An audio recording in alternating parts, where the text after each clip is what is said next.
Jair Bonfim, candidato a vereador de Salvador, né? Sou candidato já pela quinta vez, né? Com o apoio de vocês, votando em mim no dia 7 de outubro.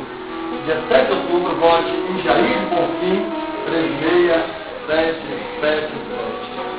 Jair Bonfim tem propostas e projetos interessantes para Salvador. Primeiro projeto, né? Delegacia de proteção para os animais. Né? O segundo projeto,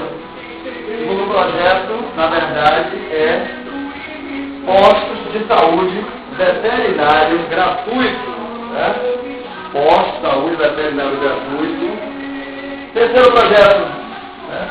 Cemitério veterinário gratuito para todos os animais. Né? Com propostas e projetos que nós vamos realizar se você me ajudar votando em mim no dia 7 de outubro de 2012. Né?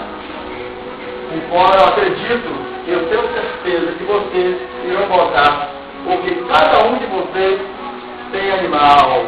Né? Tem animais, e esses animais, na verdade, precisam desses mecanismos, dessas ferramentas para ser cuidado. Né? Quem que não tem o animal, cemitério não existe, plano de saúde não tem, claro, né? Então, posto de saúde veterinário e uma delegacia de proteção animal. Né? Nós precisamos e contamos com o seu apoio. No dia 7 de outubro, tenho certeza absoluta que nós vamos conquistar esse objetivo.